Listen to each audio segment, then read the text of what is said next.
Bonjour à tous, vous m'entendez? Oui, ça va. Merci d'être là.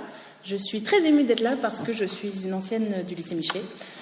J'ai passé mon bac en 2000 ici et c'est la première fois que je revois le bâtiment. J'avais considérablement agrandi les pyramides dans ma tête, je ne sais pas pourquoi. Mais voilà, je suis très heureuse d'être là. En plus, pour moi, les prépas, ça a toujours été les grands dans le lycée et en effet, vous avez l'air assez grand. Voilà, bravo. Donc, je me présente très rapidement. Je suis étudiante à Paris 1, je suis en doctorat avec Philippe Morel en histoire de l'art de la Renaissance italienne et je vais soutenir ma thèse le 5 juillet prochain sur Daniel Arras. Le titre exact de ma thèse est « Voir et savoir dans la théorie de l'art de Daniel Arras ». Et l'idée de cette thèse, disons... vous entendez pas bien? Ah, très bien. Faut le dire. Je vais parler plus fort. Je vais m'approcher du micro. Ah oui.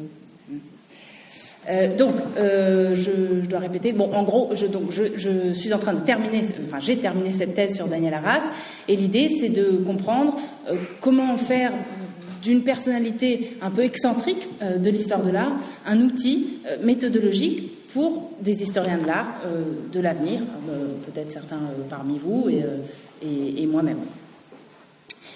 Donc aujourd'hui, j'ai été invitée parce que un livre de Daniel Arras, un livre qui est donc la transcription d'émissions radiophoniques, Histoire de peinture, est au programme de l'ENS de Lyon, si j'ai bien compris. Et beaucoup d'entre vous vont présenter ce concours et donc cet ouvrage. Très bien. Donc il s'agirait de parler d'histoire de peinture, et pour cela, on a pensé avec Anne-Laure de recontextualiser un petit peu l'œuvre de Daniel Arras et vous parler un peu plus précisément de ce recueil. Donc très rapidement, pour ceux qui ne le sauraient pas, Daniel Arras nous a quittés il y a 10 ans, en décembre 2003. Il était né en 1944.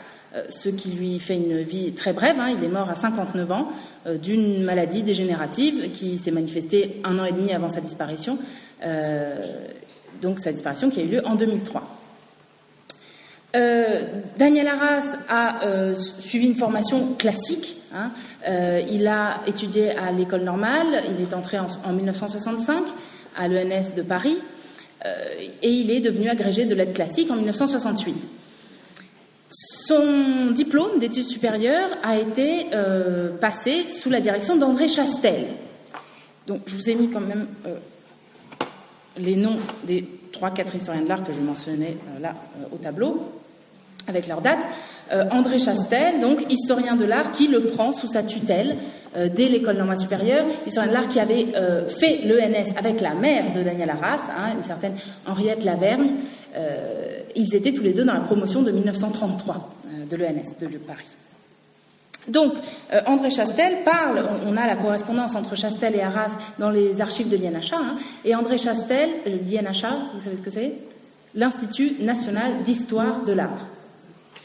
À l'INHA, donc, on garde la correspondance entre Chastel et Arras, et on voit que Chastel le considérait comme son meilleur étudiant. Donc, ce diplôme d'études supérieures, Daniel Arras le défend en 1967 et il s'y intéresse à la peinture de Masolino da Panicale.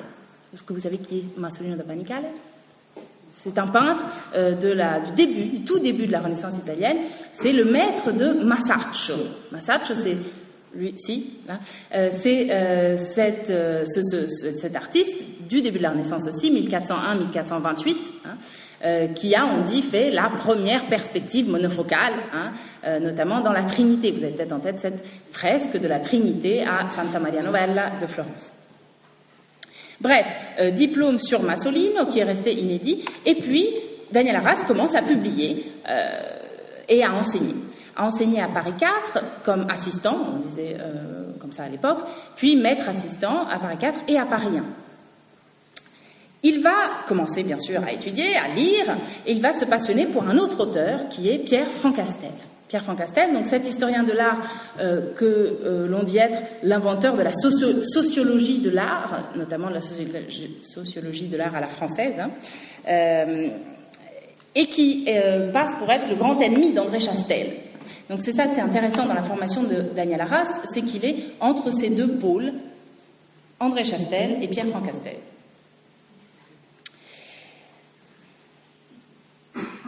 arrive, Daniel Arras s'inscrit en thèse sous la direction d'André Chastel. C'est quelque chose qui est raconté dans l'histoire de peinture, l'épisode de la thèse volée. Là aussi, on a une correspondance entre les deux qui est gardée à l'INHA. Et en fait, Daniel Arras commence une thèse sur la représentation de Saint Bernardin de Sienne dans l'iconographie, notamment toscane, de la Renaissance, du Quattrocento, donc du XVe siècle. Et il ne va pas finir cette thèse, pour plusieurs raisons. Et entre autres parce qu'on va lui voler dans le coffre de sa voiture. C'est en tout cas ce qu'il raconte dans l'histoire de peinture. Il y a d'autres raisons à ça, notamment un grand éloignement scientifique et intellectuel de la théorie, de la méthodologie de son maître, André Chastel. Il ne finira pas cette thèse et il va s'inscrire en 1978 sous la direction d'un autre grand historien de l'art, mais aussi philosophe, qui est Louis Marin. Donc vous l'avez là sous les yeux, Louis Marin, qui va disparaître en 1992. Ça va être une très grande perte pour l'histoire de l'art et pour Daniel Arras en particulier, qui va interrompre là sa deuxième thèse sous sa direction. S'il faut lire un livre de Louis Marin, et il faut le lire, c'est Opacité de la peinture, un recueil qui a été republié tout récemment aux éditions de l'EHESS, Opacité de la peinture, 1989, originairement aux éditions Hucher.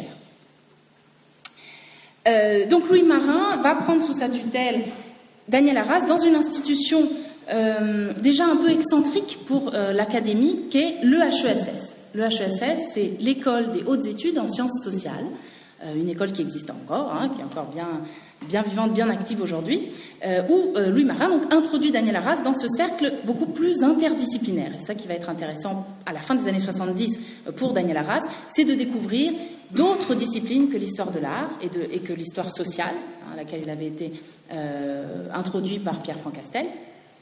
Donc, à partir de la fin des années 70, élargir ses perspectives grâce notamment à la sémiologie. La sémiologie, la science des signes, qui est le patron, le grand saint patron de la sémiologie en France, c'est Roland Barthes. Daniel Arras est introduit à la sémiologie par Louis Marin et aussi à la philosophie par une autre grande figure dont je ne vous ai pas mis le nom, c'est Hubert Damisch. Damisch, ça s'écrit D-A-M-I-S-C-H.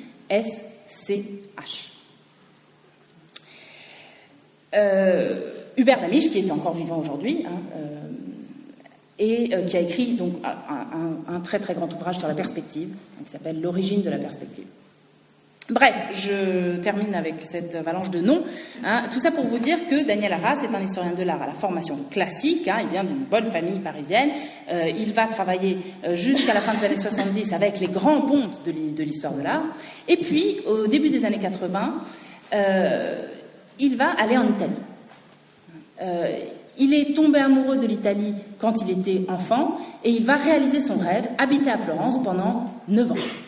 De 82 à 89, ça fait pas 9 ans, de 82 à 89, il va être à la tête de l'Institut français de Florence.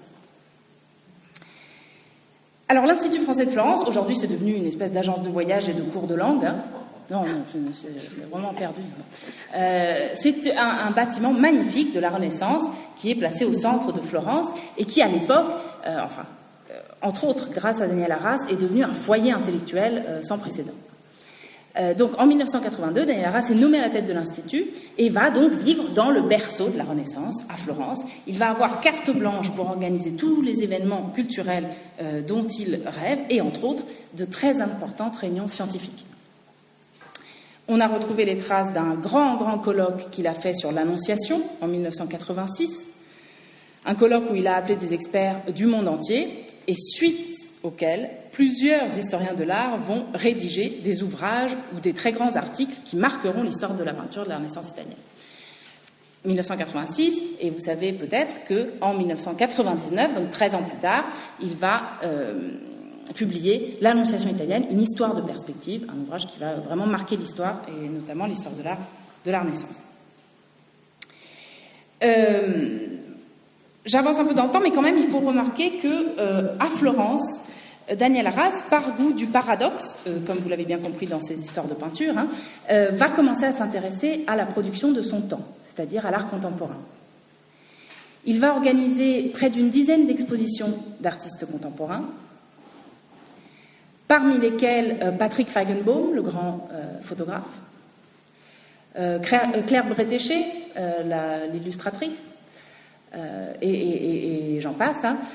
Mais c'est là, en fait, dans le berceau de la Renaissance, dans la ville de Léonard de Vinci, hein, qu'il va commencer à s'intéresser à, entre autres, à Anselm Kiefer, à des photographes de son temps et donc à ses contemporains. Il va revenir en 89 à grand regret. Hein, il voulait continuer à rester à Florence, mais il va revenir à Paris et il va ensuite enseigner. Donc jusqu'en 2003, hein, jusqu'à sa disparition, il va enseigner à Paris 1. Il va marquer l'enseignement de l'histoire de l'art à Paris 1. Puis en 93, il sera nommé justement dans cette belle institution qu'est l'EHESS, l'École des hautes études, où il va créer un centre d'histoire des arts, qu'il dirigera jusqu'à sa disparition en 2003. Voilà rapidement pour le parcours. Au cours de ces années de carrière, donc cette carrière relativement brève, il va publier toute une série d'ouvrages qui vont marquer l'histoire de l'art, et c'est pour ça qu'il est aujourd'hui tellement cité.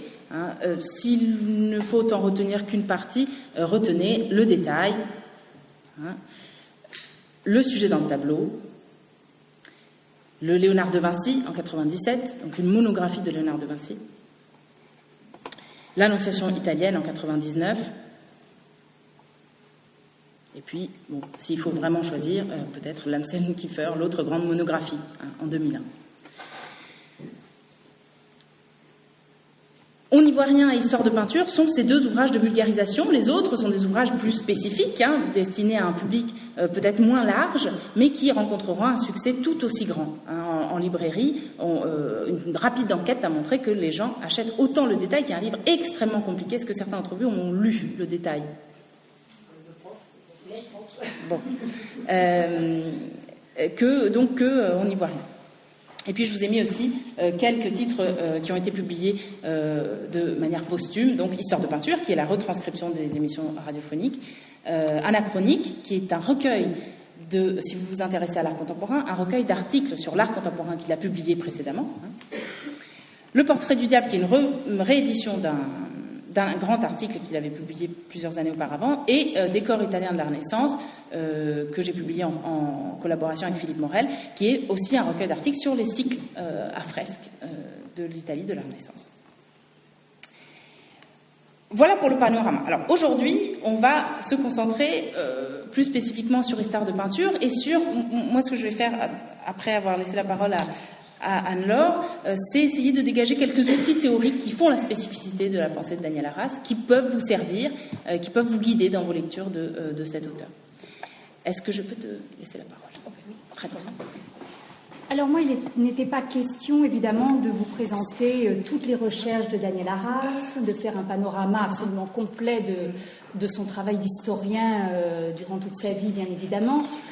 On n'avait que 20 minutes, donc bien évidemment, j'ai voulu vous donner en fait une lecture transversale. Une lecture transversale avec un thème qui est l'invisible. Et justement, par miracle, eh bien, le PowerPoint ne le sera pas, lui, invisible, ce qui est plutôt bien quand on parle de peinture. Alors justement, le thème de l'invisible, vous allez voir qu'il traverse complètement l'œuvre de Daniel Arras. C'est pour ça, évidemment, que je l'ai choisi. Alors, évidemment, quand on dit l'invisible, c'est paradoxal, évidemment, puisque l'invisible, quand on en parle en thème central de l'œuvre d'un historien de l'art, et qui plus est un historien de l'art pictural, comme il se définissait lui-même, on est évidemment en plein paradoxe. Mais comme l'a rappelé Sarah, le paradoxe, Daniel Arras l'adorait, tout simplement. Et puis vous allez voir que ce paradoxe n'est qu'apparent. Et puis le paradoxe, il sert également la réflexion, par la réflexion qu'il suscite, hein, par le questionnement qu'il suscite. Et puis le paradoxe possède aussi une dimension ludique. Et moi, c'est cette dimension ludique qui va m'intéresser et qui est revendiquée aussi par l'historien. Alors ici, d'ailleurs, dans son petit ouvrage qu'a mentionné Sarah, le petit ouvrage justement de vulgarisation que je vous conseille, parce qu'il est très facile à lire et ma foi, il est très, très, très amusant, on n'y voit rien. Eh bien, il cite le motto, c'est-à-dire la devise, qu'il emprunte d'ailleurs à la Renaissance, son époque de prédilection. Et cette devise dit « serio ludere », ça veut dire « jouer sérieusement ». Voilà. Et ça, cette devise, évidemment, pourrait s'appliquer à toute l'œuvre de Daniel Arras. C'est le plaisir, l'étonnement amusé devant l'anomalie, devant l'écart, devant ce qui ne fonctionne pas, devant ce qui n'entre pas dans le schéma. À la fois devant ce qu'on voit et aussi devant ce qu'on ne voit pas. Et c'est dans cette dernière dimension donc que je voudrais explorer un petit peu avec vous.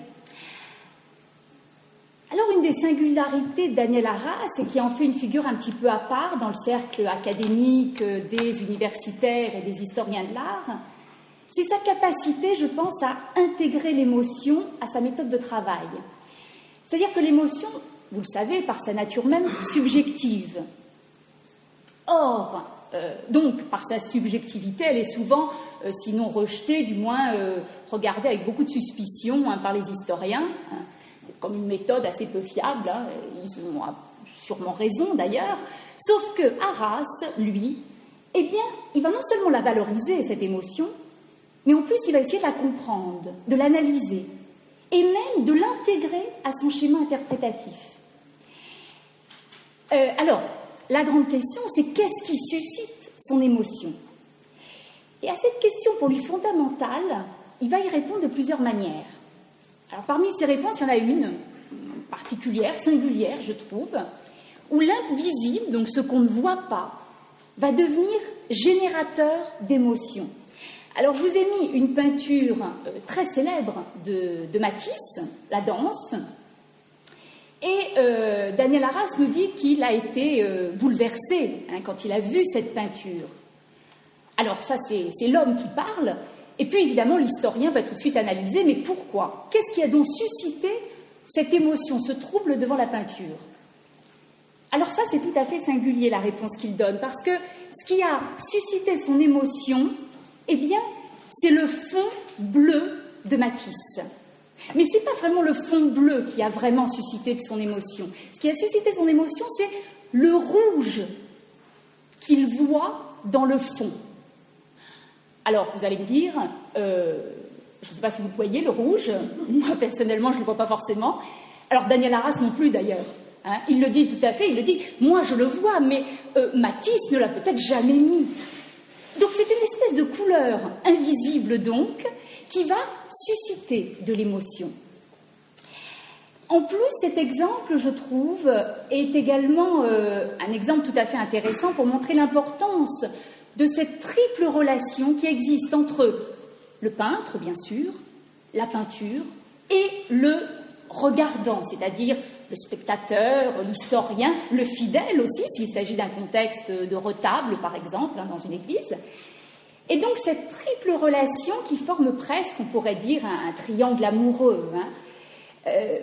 Toute la question étant de savoir comment le peintre fait-il entrer le spectateur dans son espace pictural.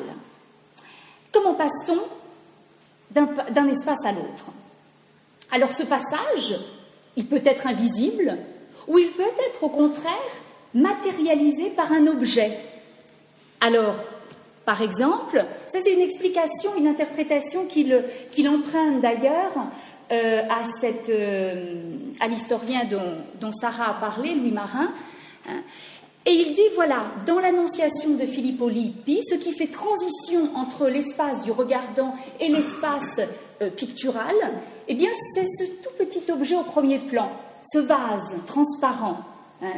La transparence, le vase, c'est très souvent mis dans les Annonciations et est un symbole de pureté de la Vierge, notamment. Bien. Donc, voilà le passage, voilà la matérialisation de ce passage parfois invisible entre espace spectateur et espace pictural.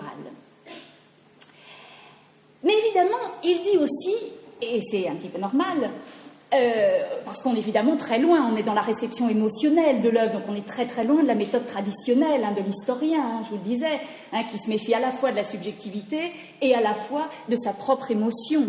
Là, au contraire, Daniel Arras, il assume les deux, si on peut dire, et il s'en sert en plus.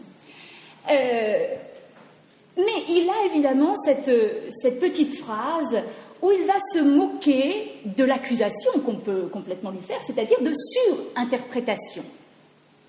Alors, là encore, dans son petit ouvrage « On n'y voit rien », il dit, alors je vais le citer parce que cette citation, elle est assez amusante et puis en plus, elle est très claire. Déjà, déchiffrer ce qui se voit, c'est délicat. Alors, interpréter ce qu'on ne voit pas ou très mal, c'est de la haute voltige.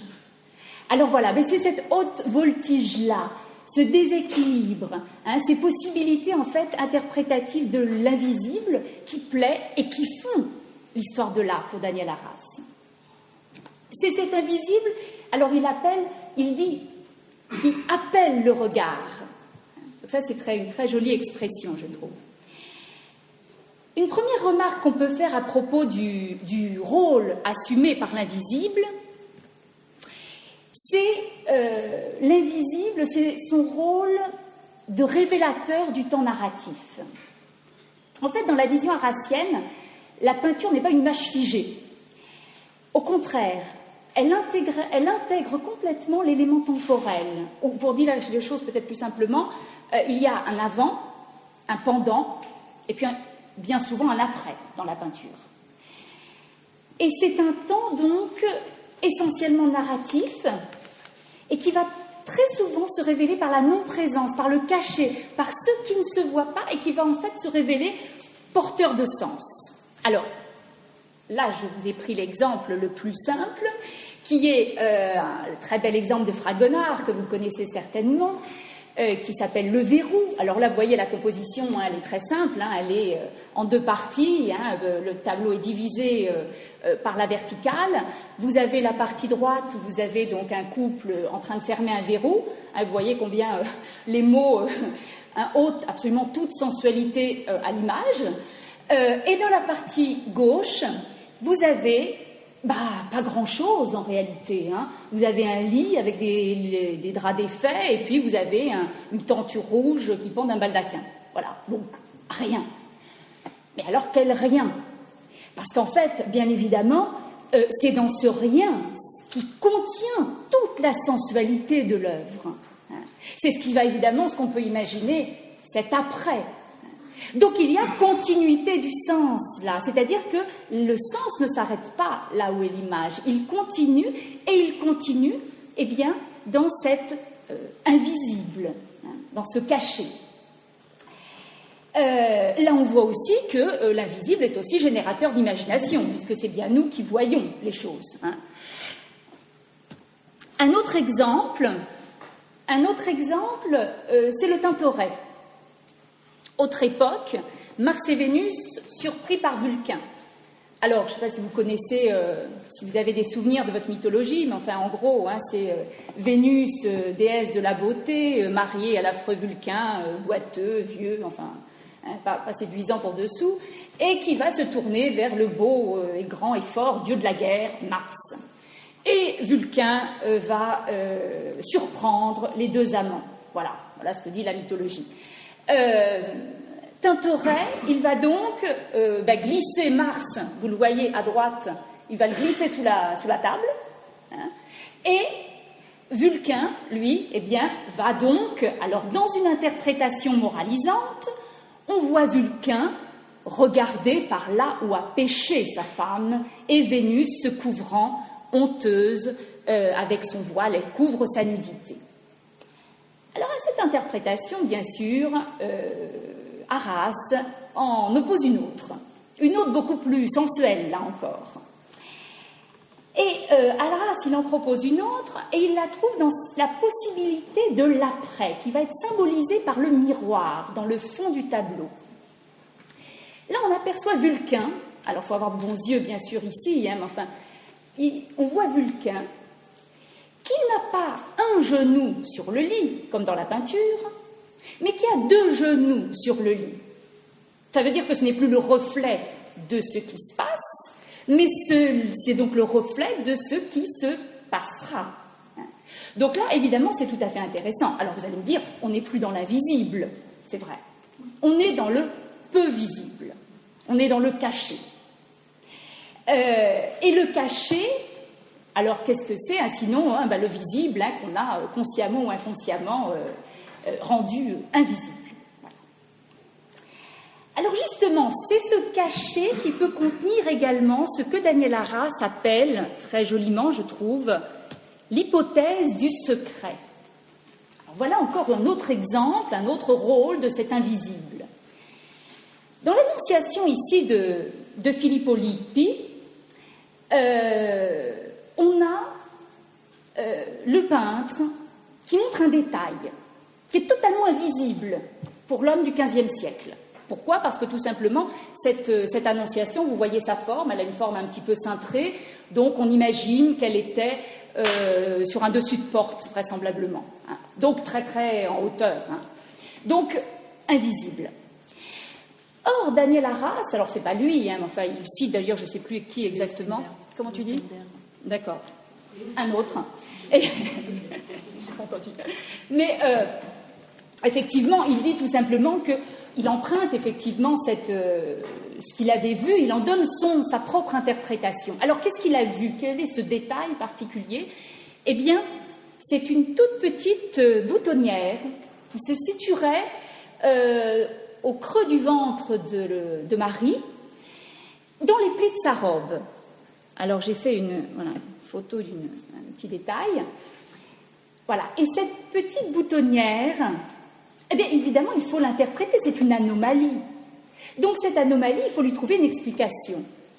Et Daniel Arras nous raconte qu'il n'y a aucune explication qui le satisfasse, c'est-à-dire qu'il n'y a pas d'explication théologique, il n'y a pas d'explication, il y en a, mais en tout cas, qui ne l'ont pas satisfait. Il n'y a pas d'explication iconographique, ni historique, ni rien.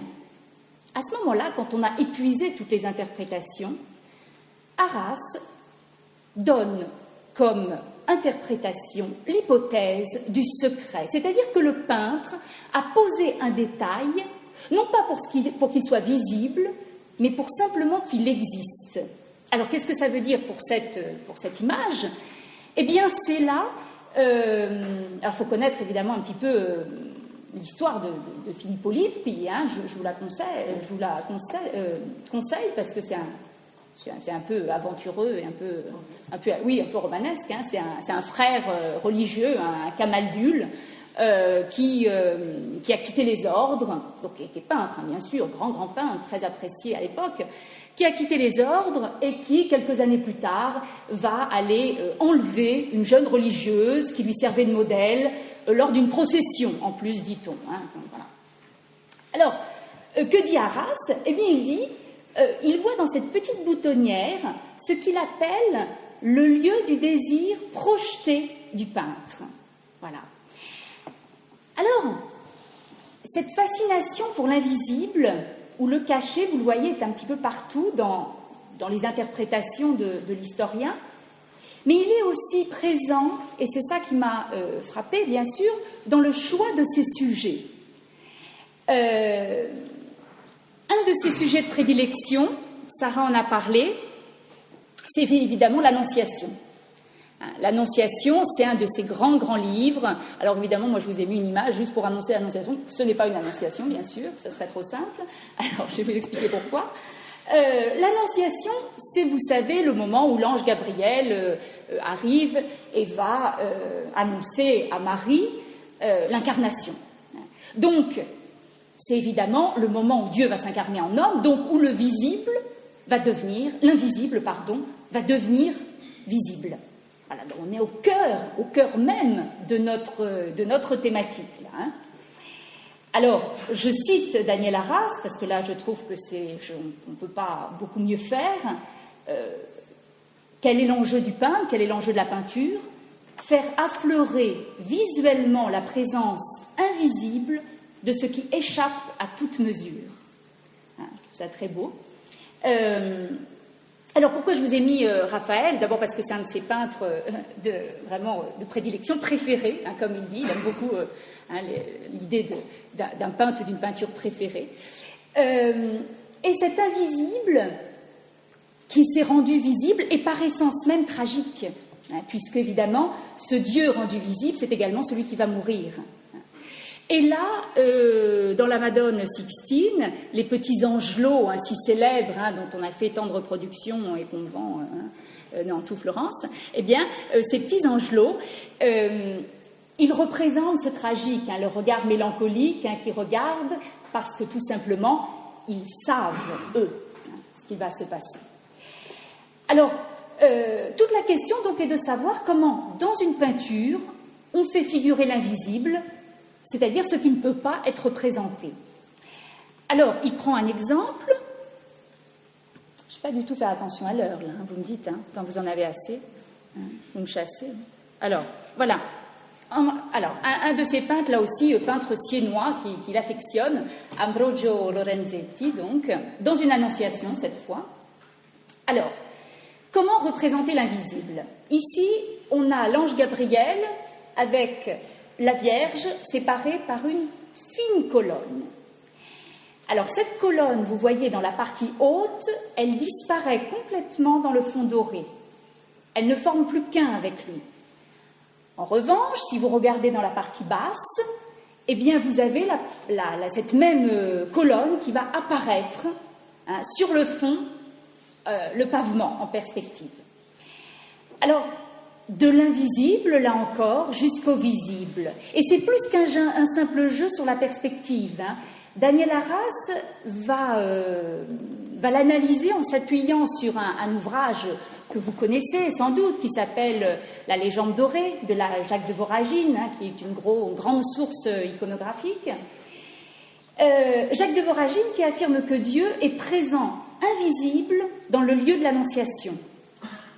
Et il se trouve que la colonne, dans l'iconographie classique, eh bien, cela représente le Christ. Donc, qu'est-ce que ça veut dire? Ça veut dire que la colonne figurerait ce mystère de l'incarnation, de l'invisible qui devient visible. Alors, il y a d'autres peintres qui trouvent d'autres solutions, hein. Je vous donne encore un exemple. Fra Angelico, hein. Alors, Fra Angelico, par exemple, lui, il va faire un petit peu différemment, toujours pour la même idée, hein, comment rendre l'invisible, par les paroles. Alors, très souvent, vous voyez, hein, dans les annonciations, vous avez très souvent l'ange Gabriel qui parle et Marie qui lui répond. Et ces paroles sont figurées en lettres d'or, hein, vous le voyez, comme des espèces de petits rayons dorés, hein, qui percent. Alors, phrase traditionnelle, Gabriel dit « L'Esprit Saint viendra sur toi et la puissance du Très-Haut couvrira de son ombre. » Ce à quoi répond Marie, toujours aussi traditionnellement « Je suis la servante du Seigneur, qu'il me soit fait selon ton verbe. » Alors, par cette dernière phrase, Marie accepte l'incarnation. Elle accepte de porter l'enfant.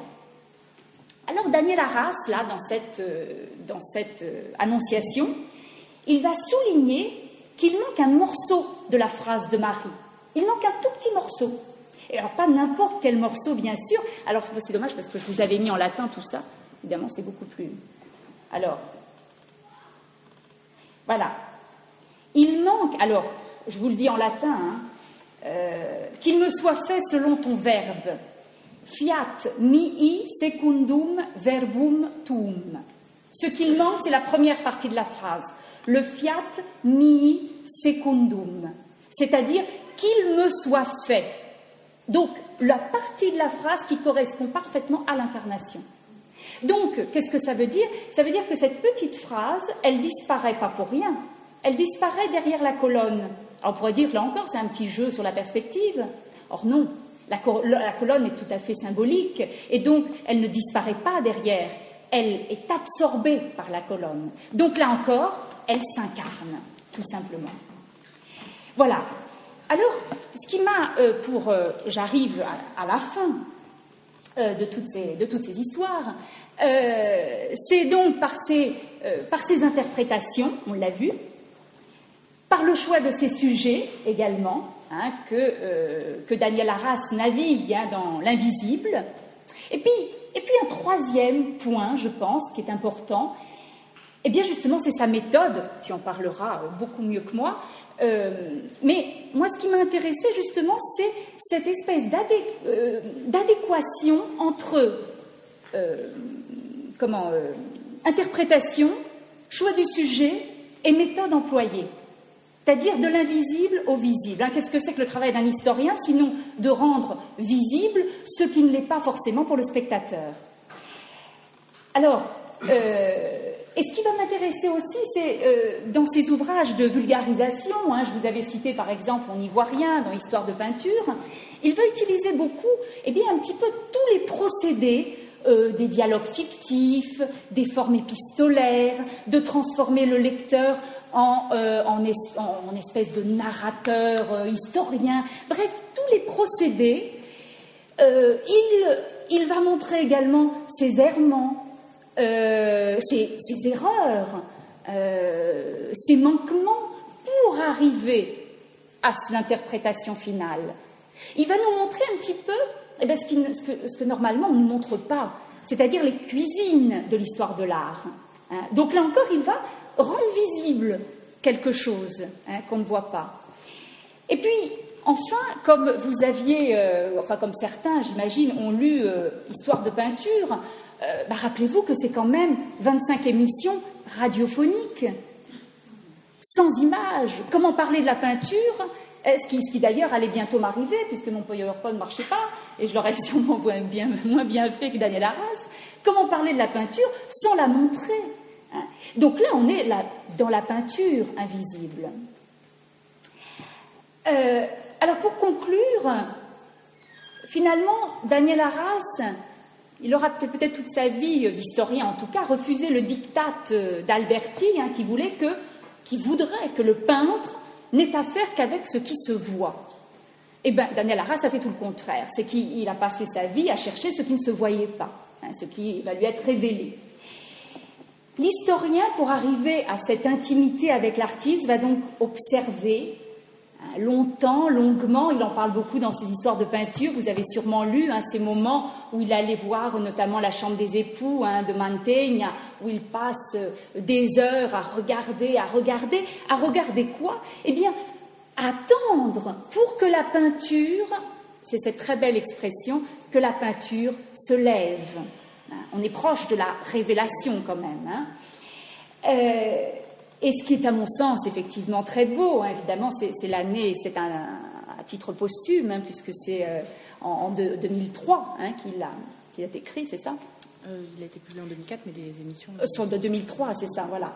Donc, la peinture s'est levée à partir du moment, donc, quand elle s'est levée, quand la peinture a été révélée, quand elle a été rendue visible, le regard, à ce moment-là, nous dit Daniel Arras dans ses histoires de peinture, peut s'en détacher. Parce que dès lors, l'historien va la porter en soi et fera donc de l'invisibilité retrouvée de l'œuvre, quelque part, sa propre intimité. Voilà. Merci. Merci.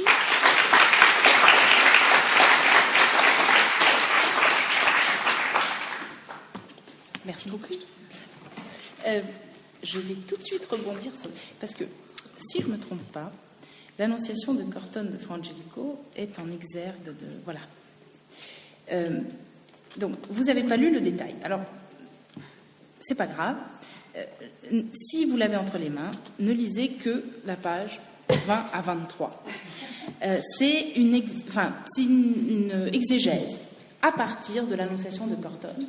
Et je pense que c'est une excellente introduction, parce que je pense que vous êtes en prépa littéraire, donc un des soucis qui va vous intéresser le plus de Daniel Arras, c'est comment faire lire quelque chose qu'on voit, comment rendre lisible le visible et l'invisible.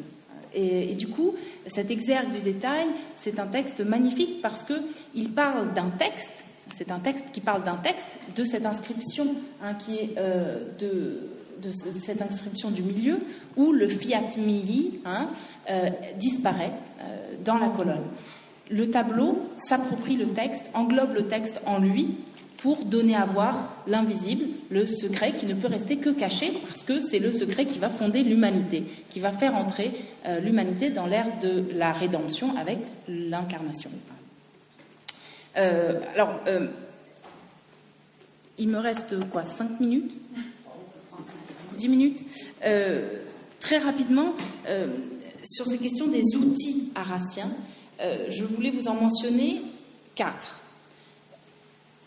Premièrement, donc je vais commencer par ça parce que du coup ça me permet de faire une transition avec ce que tu viens de dire, le métier d'écrivain, le métier d'historien de l'art écrivain. Deuxièmement, la question du plaisir. Troisièmement, la question de l'écart. Et enfin, celle de l'anachronisme. Ça, c'était, disons, mon premier point. Et puis ensuite, je voulais vous parler de quelques procédés harassiens, mais peut-être que j'en aurai pas le temps, c'est pas très grave. Tout d'abord, la question du métier de l'écrivain. On ne peut pas connaître Daniel Arras si on n'a pas lu On n'y voit rien. Et On n'y voit rien a, hélas, une fortune critique un petit peu regrettable, puisque dans l'académie, enfin en tout cas dans le milieu dans lequel moi je patauge, on ne considère pas On n'y voit rien comme un ouvrage scientifique, justement parce qu'il est écrit dans une forme qui n'est pas scientifique, le dialogue, entre autres. Alors, premièrement, il faut se souvenir qu'à la Renaissance et aussi au Moyen-Âge, tous les grands traités sont des dialogues. Tous les grands écrits sont là. Pourquoi ? Parce que le dialogue, c'est ce qui va faire sortir la connaissance. C'est ce qui va faire sortir la maïotique, c'est-à-dire c'est ce qui va éduquer. Éduquer, ça veut dire sortir de l'ignorance. Platon en est l'inventeur. Donc, Daniel Arras va choisir des styles variés pour donner à voir des choses parfois visibles, parfois invisibles de la peinture. Et en plus d'On n'y voit rien, il va s'interroger dans toute sa carrière sur la manière dont on peut donner à lire le visible. Ça, c'est une idée qu'il va redigérer, mais qu'il va prendre de Pierre Francastel. J'en reviens à son tout premier maître. Pierre Francastel, c'est non seulement l'inventeur de le fondateur de la sociologie de l'art à la française, mais c'est celui qui va vraiment théoriser cette idée que la peinture est une pensée non verbale, c'est un langage, mais c'est un langage qui est différent du texte. D'accord ? Vraiment, idée francastélienne. Et pour cette raison, on m'a demandé, il y a à peu près 6 mois, d'intervenir sur la description chez Daniel Arras. Il n'y a pas de description chez Daniel Arras. Toute description est déjà... il n'y a pas de description au sens traditionnel du terme, qui suppose d'épeler le tableau. Daniel Arras s'élève contre ce spelling, comme on dit en anglais, beaucoup plus clairement qu'en français, cette énumération de motifs qui ne font que rappeler la trace d'un prétendu mimétisme. C'est-à-dire, ici, on voit Gabriel Marie sous une loggia, Marie surmontée d'une colombe. Bon, ça peut être n'importe quelle annonciation. Mais ce qui intéresse Daniel Arras, c'est ce en quoi cette annonciation spécifique s'écarte, et du coup je vais passer à mon deuxième point, s'écarte de toutes les autres annonciations. D'accord ? Trouver la forme langagière singulière et spécifique à chaque œuvre d'art pour en parler. Donc première chose très importante. Et ça, alors du coup je ne vais pas vous citer parce que j'ai pas de temps, mais vous pouvez noter page 26 de cette édition-là d'Histoire de peinture. Bon d'accord, je vous le lis quand même rapidement. Page 26, qu'est-ce qu'il dit ?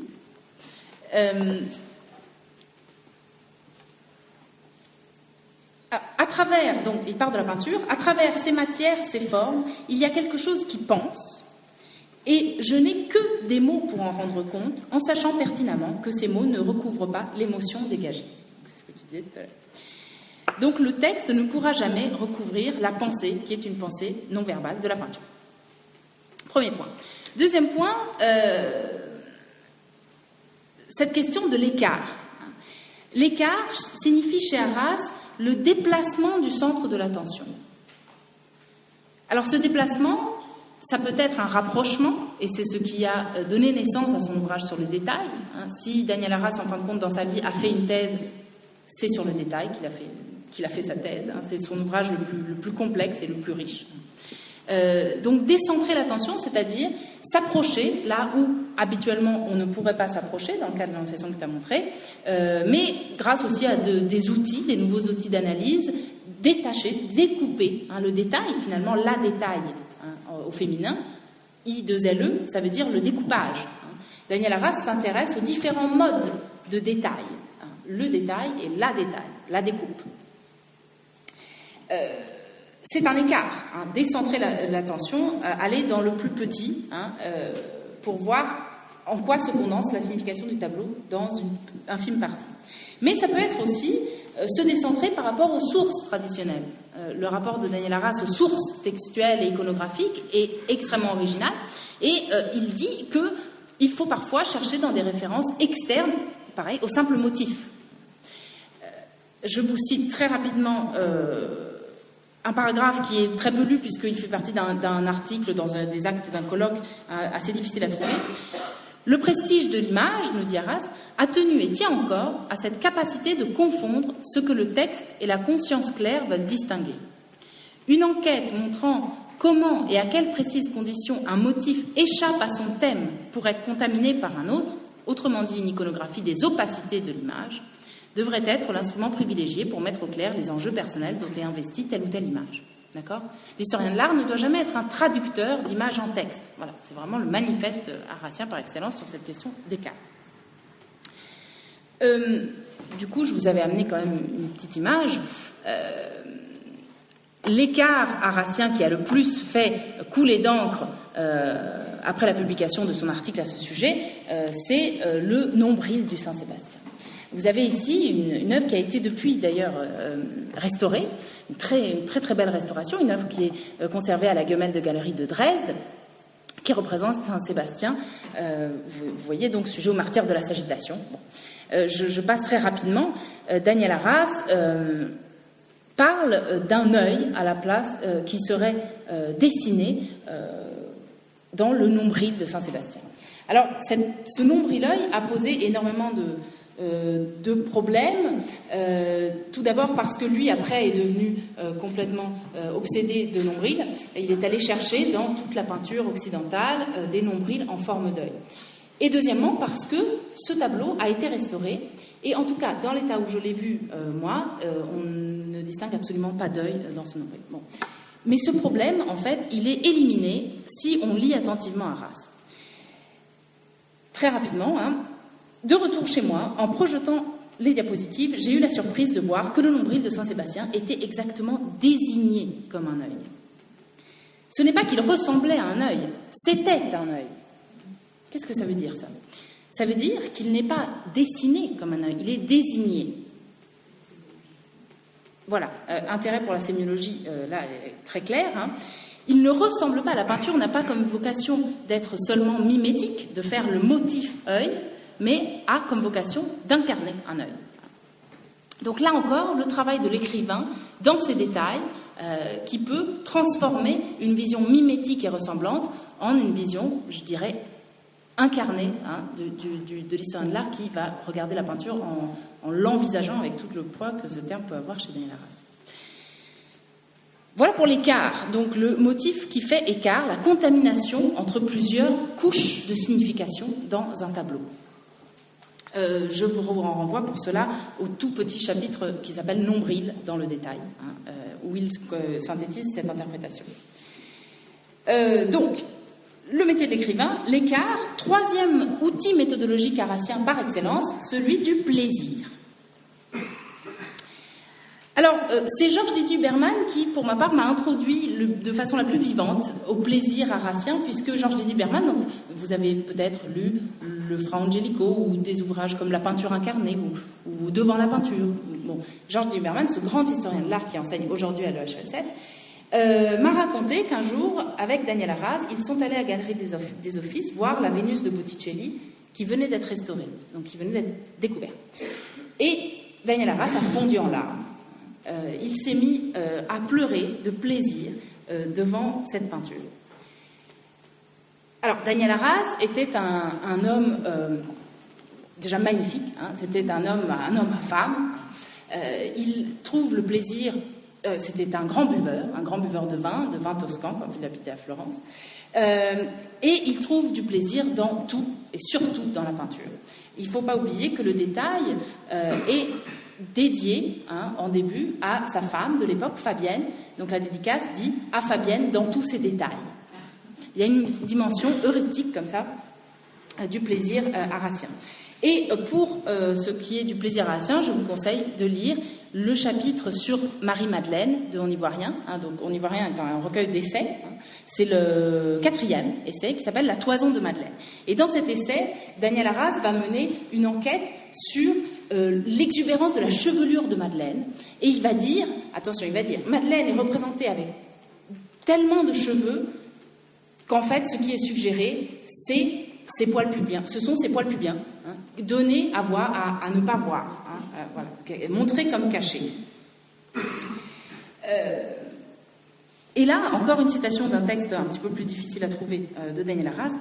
Il est temps pour l'histoire de l'art, encore une fois, idée de refonte de la discipline, il est temps pour l'histoire de l'art de ne plus négliger cette dimension spécifique des œuvres artistiques, les types de plaisir qu'elles donnent à leurs spectateurs et le fait que le plaisir artistique a été une condition aussi idéologique que psychique de l'existence matérielle de ces œuvres. Dans Histoire de peinture, toute une série de remarques, et là c'est dans tout le recueil, laisse la trace de ces plaisirs de l'historien de l'art. Voilà, alors dernier point méthodologique, dernier outil qui doit avoir une grande postérité dans l'histoire de l'art, c'est l'anachronisme. L'anachronisme, qu'est-ce que ça veut dire ? Ça veut dire traverser les temporalités en tenant compte des sauts de l'une à l'autre. L'anachronisme. Il y a le mauvais anachronisme, celui qui dit qu'un cycle de fresques représentant des hommes illustres est en fait une illustration de la lutte des classes telle qu'elle pouvait avoir lieu à la Renaissance. C'est l'exemple que donne Daniel Arras dans l'Histoire de peinture.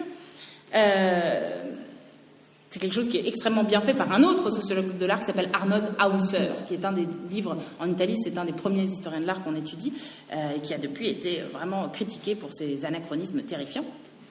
Mais il y a aussi le bon anachronisme. Et ça, le bon anachronisme, c'est quelque chose qui n'est pas encore passé dans la pratique de l'histoire de l'art. C'est quelque chose pour lequel Daniel Arras est encore aujourd'hui critiqué dans l'histoire de l'art traditionnelle. Selon lui, il y a 3 temps de la peinture. Le maintenant, c'est-à-dire nous nous trouvons à Dresde, à la Gemäldegalerie de Galerie, devant le Saint-Sébastien. Donc l'œuvre est ma contemporaine. Il y a le temps de sa production, et Daniel Arras est un très très bon iconographe, un très très bon historien. Jamais aucune interprétation n'est superficielle du point de vue historique, et d'ailleurs c'est pour ça qu'on ne peut jamais parler de surinterprétation pour les analyses arrasiennes. Donc le temps de maintenant, le temps de sa production, donc une enquête sur le contexte de sa production, et l'entre-deux. Et c'est en cela qu'il est extrêmement original, Arras, c'est qu'il dit « les œuvres portent la trace de tous les regards qu'on a portés sur elles. » D'accord ? Le regard touche l'œuvre. Et l'œuvre garde en elle, pour celui qui sait les voir, les traces de ces regards. C'est ça que montre aussi le détail. Dans Histoire de peinture, vous avez un essai qui s'appelle « Les heures et malheurs de l'anachronisme », un autre sur Foucault et les Ménines, et un troisième qui s'intitule « De Manet à Titien », où cette question est très bien expliquée. Voilà, alors j'ai peur de trop de... oui, voilà. Je vous l'ai dit juste comme ça, ça c'était des outils, des outils qui peuvent servir plus tard dans l'histoire de l'art, et qui sont propres à Daniel Arras, et très rapidement ce que j'appelle des procédés. Alors il y en a 3, des procédés arrasiens, c'est toujours mon avis, il y en a certainement énormément d'autres, mais 3 que j'ai isolés, disons, de ses écrits. C'est premièrement que l'histoire de l'art est une intrigue, et que le peintre trame la signification de son œuvre, comme un tisserand trame un tissu. Et du coup, il n'y a jamais de fin à l'interprétation, comme il n'y a jamais de fin à une trame. Il faut arrêter de chercher la vérité dans l'interprétation. C'est en cela que Daniel Arras se distingue de beaucoup d'historiens de l'art. Donc, premièrement, l'histoire de l'art par trame et par intrigue. Deuxièmement, Tu parlais non, tu n'as pas parlé d'intuition. Non. L'intuition comme méthode. Hein. Qu'est-ce qui nous appelle dans un tableau? Et sur ça, Daniel Arras a des très très belles pages, dans Histoire de peinture notamment, où il dit « J'entre dans un musée, il y a une œuvre qui m'appelle. » Ça, c'est l'intuition. Je vais vers l'œuvre, je la regarde. Hein. C'est-à-dire, je mets mon savoir au service de l'œuvre, et d'un coup, je la vois. Qu'est-ce que c'est la différence entre regarder et voir? C'est que dans le regard, il y a une action, alors que dans la vision, c'est l'œuvre qui a une action sur nous. Hein, justement, il y a un caractère extatique aussi de la vision dans l'histoire de peinture qui ressort. Donc, la rigueur instinctive comme méthode. Et troisièmement, le fait que toute œuvre d'art contient sa propre méthode pour l'analyser. Hein, toute œuvre d'art contient sa théorie. Il y a dans les écrits de Daniel Arras un aller-retour, c'est ce que tu disais aussi, entre théorie de l'art et histoire des œuvres qui sont les deux absolument indissociables. Et c'est pour ça que Daniel Arras n'a jamais écrit de livre de méthode isolé. Alors il en avait le projet, je vais conclure là-dessus. Lors de sa disparition, il avait passé un accord avec les éditions du Regard, édition auquel il avait publié en 2001 le Kiefer, la monographie sur Anselm Kiefer, d'un ouvrage de méthode qui s'appelait « L'art dans ses œuvres ». Et cet ouvrage est resté inédit parce qu'il a été, la mort a interrompu l'écriture de cet ouvrage. Mais j'avoue que selon moi, ça n'aurait pas été son chef-d'œuvre. La théorie arassienne est dans la pratique. Elle est dans le regard sur les œuvres d'art et c'est là qu'il faut regarder, c'est là qu'il faut trouver, en tout cas, des outils qui vont nous servir à nous, historiens de l'art. Donc l'art dans ses œuvres, j'ai d'ailleurs pu feuilleter aux éditions du Regard le manuscrit, il y a des points théoriques qui sont abordés, mais il ne faut pas penser que le chef-d'œuvre de Daniel Arras est resté inconnu comme celui de Balzac à cause de sa disparition.